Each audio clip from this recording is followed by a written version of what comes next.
Welcome to QR TV Telugu. నేను మీ మహేష్. మనం ఈరోజు మాట్లాడబోయేటువంటి టాపిక్ చాలా కీలకమైనది, చాలా అవసరమైనది. వీడియో అయిపోయేదాకా చూడండి.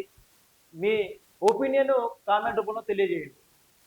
ఎందుకంటే ప్రజల కోసం, ప్రజల తరపున కొట్లాడుతున్నటువంటి మీడియాగా మీకు గర్వంగా చెప్తున్నాం. మనం మాట్లాడబోయేటువంటి ఆల్రెడీ మీకు వెనకాల ఈ పిక్చర్ కనిపిస్తూనే ఉంటుంది. మళ్ళీ మోసపోవడానికి సిద్ధపడుతున్న నిరుద్యోగులు. ఇక్కడ చూస్తే శభాష్ కేటీఆర్, ఇక్కడ శభాష్ కేటీఆర్. ఎందుకు ఇక్కడ శభాష్ కేటీఆర్ పొగడం ఏంటి? ఇక్కడ మళ్ళీ మోసపోవడానికి సిద్ధపడుతున్నట్టే నిరుద్యోగులు అని చెప్పడం ఏంటి? ఒకటే తమ్ముళ్ళు రెండు విధాలుగా ఎట్లా మాట్లాడబోతున్నాం అనేది ఒకరు చూద్దాం. సో ఎందుకు ఇక్కడ కేటీఆర్ని పొగడడం ఏంటి, ఇక్కడ నిరుద్యోగుల్ని మోసపోతున్నామని చెప్పడం ఏంటి? ఎస్, దీనికి కారణం ఉండబోలేదు, కారణం ఉంది కూడా. ఎందుకు అంటే మనం చూసుకున్నట్లయితే నిన్న సరూర్నగర్ స్టేడియంలో కేటీఆర్ అదే బీఆర్ఎస్ నాయకత్వం చాకచక్యంగా, చాలా తెలివిగా మనం ఏం పట్టుకుంటే అధికారంలోకి వస్తాం, దేనివల్ల మనం అధికారం వైదొలిగిపోయాం అంటే అధికారం నుంచి కింద పడిపోయాం, మన కుర్చీ ఎట్లా దిగిపోయాం అనేది కేటీఆర్ బీఆర్ఎస్ నాయకత్వం, అది కేటీఆర్ ఆలోచన లేకపోతే కేసీఆర్ ఫామ్ హౌస్ లో ఉన్నటువంటి కేసీఆర్ ఆలోచన అనేది పక్కన పెడదాం. కానీ ఎంత చాకచక్యంగా, ఎంత ఆలోచన పరంగా, ఎంత మెచ్యూర్ లెవెల్స్ గా బీఆర్ఎస్ నాయకత్వం వహించిందంటే మనకి ఇక్కడే కనిపిస్తున్నది. మరి ఎందుకు కేటీఆర్ శభాషం పెట్టినామంటే అక్కడ నిరుద్యోగులకి, అక్కడ వచ్చినటువంటి నిరుద్యోగ యువతకి ఎలాంటి అనుమానం రాకుండా, ఎలాంటి ఆలోచన రాకుండా మళ్ళీ అక్కడ వచ్చినటువంటి కొన్ని వేల మంది నిరుద్యోగుల్ని తన వైపు తిప్పుకోవడానికి, తను మాట్లాడినటువంటి మాటల స్క్రిప్ట్ రైటింగ్ ఏదైతే ఉందో మనం వ్యతిరేకించట్లేదు. మన నిరుద్యోగులకి కళ్ళు ఎట్లా తెరుచుకోవాలో చెప్పబోతున్నాం. అక్కడ కేటీఆర్ మాట్లాడినటువంటి స్క్రిప్ట్ రైటింగ్ ఏదైతే ఉందో మీరు అక్కడ ఆ వీడియో చూస్తే ప్రతి లైన్, ప్రతి మాట కింద పేపర్ చూసి మాట్లాడమే జరుగుతుంది. అంటే తన సొంత మాటలు రావా? కాంగ్రెస్ ప్రభుత్వం ఏం చేసిందో తను సొంతగా మాట్లాడలేడా? ఎవరు రాసిస్తారు ఆ స్క్రిప్ట్? మీరు 10 ఏళ్ళు పరిపాలన చేసి, అమెరికాలో ఉద్యమం చేసి, 10 ఏళ్ళు పరిపాలన చేసిన తర్వాత కూడా మీరు ప్రతిపక్ష హోదాలో ఉండి, ప్రతిపక్ష పార్టీలో ఉన్నటువంటి మీరు ఎందుకు స్క్రిప్ట్ చదవాల్సిన అవసరం వస్తుంది? ఎస్, ఎందుకు అంటే బీఆర్ఎస్ కాంగ్రెస్ రెండు ఒకటే, బీఆర్ఎస్ కాంగ్రెస్ బీజేపీ మూడు ఒకటే అని చెప్తా. ఎస్, సెంట్రల్లో కేంద్ర ప్రభుత్వంలో బీజేపీ ఉన్నది, ఉద్యోగాలు ఇస్తా అని చెప్పి ఇవ్వలేదు, పక్కన పెడదాం. ఎందుకంటే రాష్ట్రాన్ని పరిపాలించింది గత 10 ఏళ్ళు బీఆర్ఎస్, ఇప్పుడు 30 నెలల నుంచి కాంగ్రెస్ పరిపాలిస్తున్నది. ఈ రెండింటి గురించే మనం ముఖ్యంగా మాట్లాడుకుంటాం. ఎస్, మనం టాపిక్లోకి వెళ్దాం. అయితే ఉద్యోగాలు కావాలని ఎవరైతే మాట్లాడుతున్నారో వాళ్ళు సభల పైన కూర్చున్నారో, ఉద్యోగాల గురించి మాట్లాడినటువంటి వాళ్ళు సభ కింద కూర్చున్నారు. అందులో చాలా ఆలోచన పరమైనటువంటి మాటలు మాట్లాడుతున్నాను. చాలా క్లుప్తంగా అర్థం చేసుకోవాలి. ఎస్, నిన్న యువ సంగ్రామ సభ పెట్టడం జరిగింది. బీఆర్ఎస్ ఆధ్వర్యంలో ఎలిమినార్ సరూర్నగర్ స్టేడియంలో పెట్టడం జరిగింది. బీఆర్ఎస్ పార్టీ ఎందుకు పెట్టాల్సిన అవసరం వచ్చింది? మీరు ఎందుకు అధికారం కోల్పోవాల్సి వచ్చింది అంటే బీఆర్ఎస్ వచ్చిన ఆలోచన ఏంటంటే, ఎస్, బీఆర్ఎస్ ఓడిపోవడానికి కారణం నిరుద్యోగులు, బీఆర్ఎస్ ఓడిపోవడానికి కారణం మనం ఉద్యోగాలు ఇవ్వలేదు, బీఆర్ఎస్ ఓడిపోవడానికి గల కారణం మనం ఇంటికో ఉద్యోగం ఉన్నాం, ఉద్యోగం ఇవ్వలేదు. ఎస్, మళ్ళీ మనం పట్టుకోవాల్సింది నిరుద్యోగుల్నే, వాళ్ళని పట్టుకుంటే తప్ప మనకు అధికారం రాదు అని బీఆర్ఎస్ నాయకత్వం ఆలోచించింది, బీఆర్ఎస్ లో ఉన్నటువంటి నాయకులు ఆలోచించారు. కాబట్టి మళ్ళీ నిరుద్యోగుల్ని ఫోకస్ చేసి మళ్ళీ అధికారంలోకి రావాలని పోరాటం చేస్తూనే ఉంది. కానీ నిన్న నిరుద్యోగులు ఎవరైతే ఉన్నారో, మళ్ళీ నిన్న నిరుద్యోగులు ఎవరైతే సభ మీద కూర్చున్నటువంటి నిరుద్యోగ లీడర్స్ అంటారు, వాళ్ళు నిరుద్యోగ లీడర్, మరి వాళ్ళు అన్ని మాట్లాడింది. కాంగ్రెస్ అది చేసింది, ఇది చేసింది, రేవంత్ రెడ్డి ఎండ్రిని తాగి చచ్చిపోమంటావా, లేకపోతే మీ ఉద్యోగాలు అయితే మొన్న నరరూప రాక్షసులు అంటావా, నువ్వు రాహుల్ గాంధీ వచ్చి ఎడా అశోక్ నగర్ లో కూర్చొని ఛాయ్ తాగిండు ఔరేక్ బాయ్ అయ్యే తీపి అని అస్మా గారు మాట్లాడిరు. చాలా నిరుద్యోగులు మాట్లాడిరు. మరి బీఆర్ఎస్ లో ఉన్నటువంటి వీళ్ళు మరి ఎందుకు అప్పుడు మాట్లాడలేదు? సరే మాట్లాడిరు అనుకుందాం అక్కడక్కడ. మరి బీఆర్ఎస్ మోసం చేసిందని కదా కాంగ్రెస్ ప్రభుత్వాన్ని తీసుకొచ్చింది మీరే. మరి ఈ రోజు మళ్ళీ మీరు బీఆర్ఎస్ సభను పంచుకోవడం ఏంటి? ఇది కొత్తగా బీఆర్ఎస్ సభతో మీకేం పని? నేను నిరుద్యోగిని క్వశ్చన్ చేస్తున్నా. నేను ఒక నిరుద్యోగిగా బీఆర్ఎస్ లీడర్స్ ని క్వశ్చన్ చేస్తున్నా. మీకేం పని బీఆర్ఎస్ సభతోటి? మీరు ఇట్లానో మాకు కాంగ్రెస్ ఉద్యోగాలు ఇవ్వట్లేదు కాబట్టి మీరు బీఆర్ఎస్ పోతున్నాం, తప్పే ఉందనొచ్చు, మీ ఏ పార్టీ కాదనొచ్చు. కానీ మరి గత 10 ఏళ్ళు పరిపాలించేది బీఆర్ఎస్ ప్రభుత్వమే కదా. మరి అప్పుడెందుకు మీరు క్వశ్చన్ రేజ్ చేయలేదు? మరి సరే అప్పుడు కూడా క్వశ్చన్ రేజ్ చేశారు అనుకుందాం, అప్పుడు కూడా మీరు ఇబ్బంది పాలయ్యారు అనుకుందాం, అప్పుడు కూడా మీకు ఉద్యోగాలు రాలేదు, మీరు ఫైటింగ్ చేశారు అనుకుందాం. మరి మళ్ళీ మీరు బీఆర్ఎస్ పోవడం ఏంటి? మీకు స్టాండ్ లేదా? నిరుద్యోగులకు స్టాండ్ లేదా? అంటే కేటీఆర్ మైకంలో లేకపోతే బీఆర్ఎస్ చూస్తే మళ్ళీ ఏదో చేస్తామని కేటీఆర్ చెప్పినటువంటి మాటలను నమ్ముతున్నారా? అంటే మీకు స్టాండ్ లేదు. మీకు స్టాండ్ లేదైతే నిన్న చాలా మంది నిరుద్యోగులు మాట్లాడారు. కొంతమంది వాళ్ళని చూపించే ప్రయత్నం చేద్దాం అనుకున్నా కానీ కొద్దిగా నేనే ఆపడం జరుగుతుందని. మళ్ళీ సమయం వచ్చినప్పుడు మనం మాట్లాడదాం వాళ్ళ గురించి. అయితే నేను కొన్ని పేర్లు చెప్తా, పేర్లు కూడా చెప్పదలుచుకునే వాళ్ళని. కొంతమంది మాట్లాడుకుంటూ వాళ్ళు మాట్లాడుతుంటే మాటలు నేను చెప్తా, వాళ్ళు మీరు గుర్తుపట్టండి. రేవంత్ రెడ్డి నేను పాలమూరు బిడ్డనే అని ఒక, ఇంకో అతను నువ్వెవరిరా మమ్మల్ని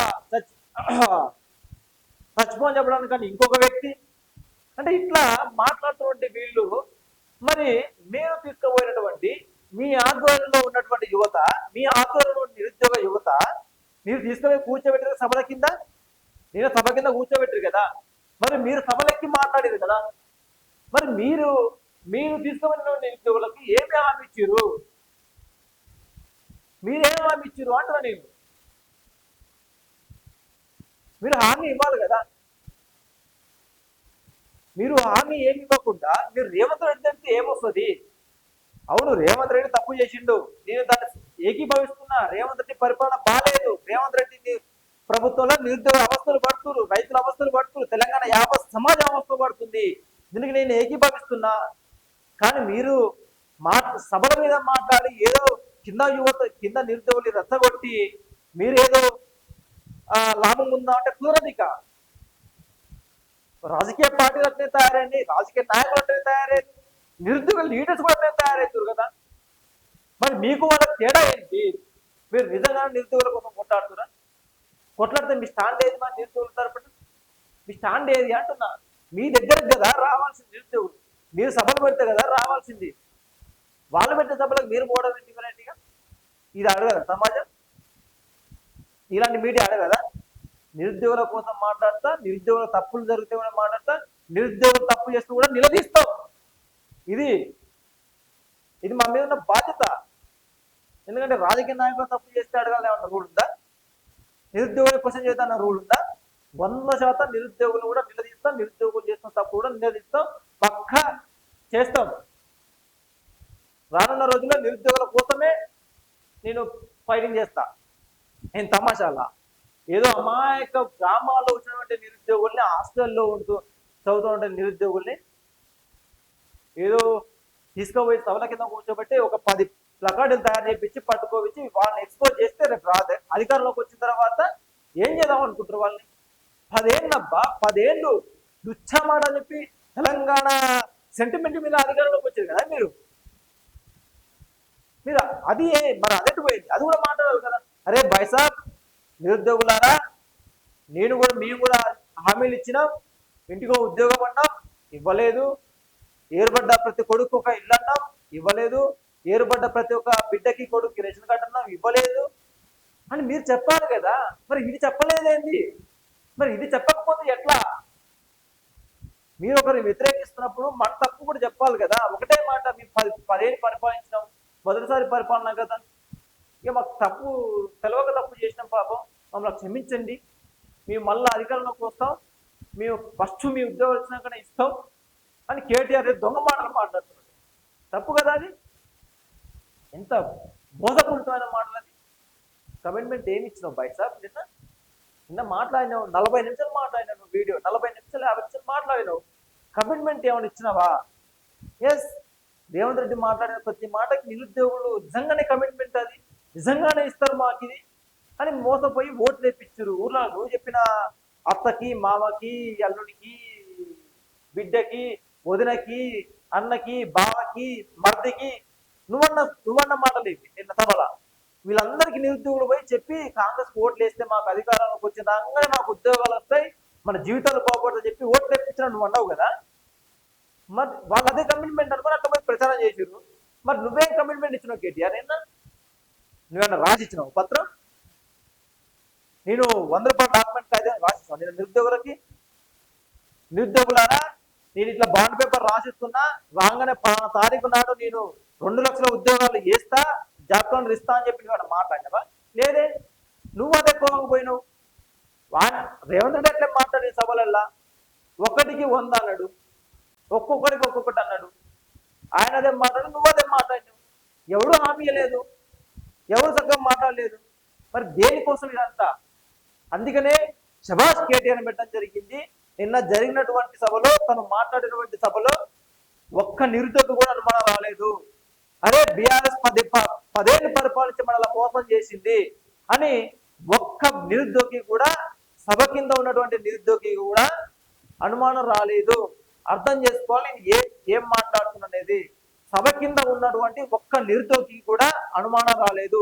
సభ మీద ఉన్నటువంటి నిరుద్యోగులు వేరు, సభ కింద ఉన్నటువంటి నిరుద్యోగులు వేరు, ఇద్దరు వేరు, గుర్తుపట్టాలా? ఇద్దరు వేరు.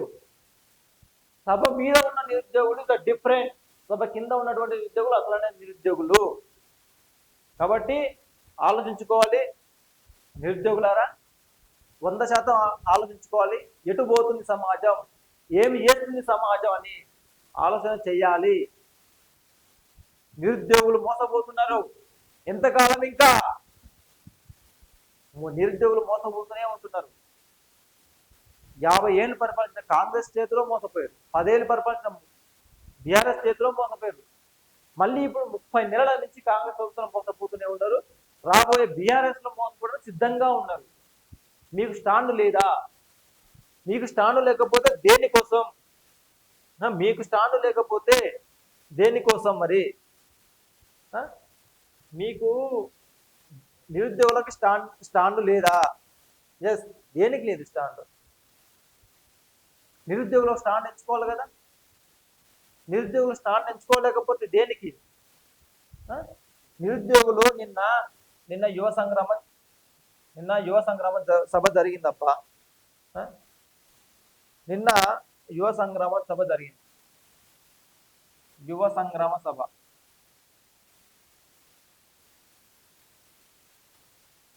యువ సంగ్రామ సభ జరిగింది. అందులో నిరుద్యోగులు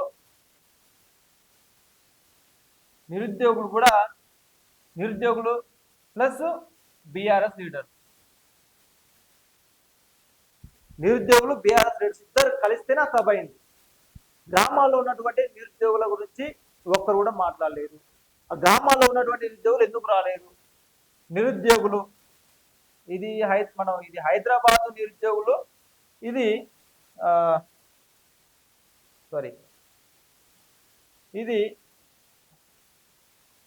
గ్రామ నిరుద్యోగులు.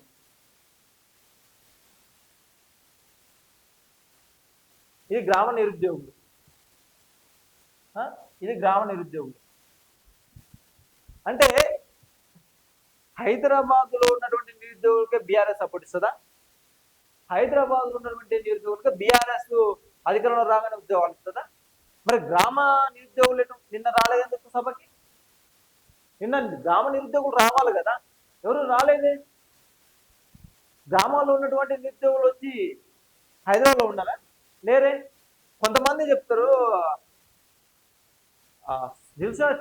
దాన్ని ఏమంటారు, దిల్సుఖ్ నగర్ సాయిబాబా టెంపుల్ కాడ అన్నదానం తింటున్న నిరుద్యోగులు అని చెప్తారు.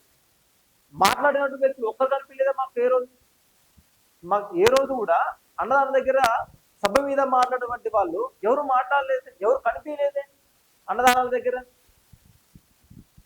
స్టేజ్ ఎక్కగానే మైక్ దొరికిందని చెప్పేసి ఆ ముఖ్యమంత్రికి వాల్యూ ఇచ్చేది లేదు.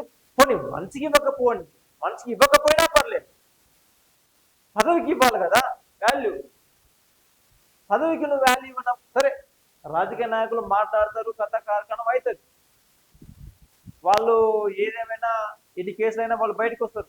కానీ మీరు మాట్లాడేటప్పుడు ఎందుకు మీరు మాట్లాడేది చూసి మాట్లాడాల్సిన అవసరం ఉంది. చూసి మాట్లాడకపోతే మోసపోయే అవకాశం ఉన్నది. మీరు మోసపోయే అవకాశం ఉన్నది. చూసి జాగ్రత్తగా మాట్లాడాల్సిన అవసరం ఉన్నది.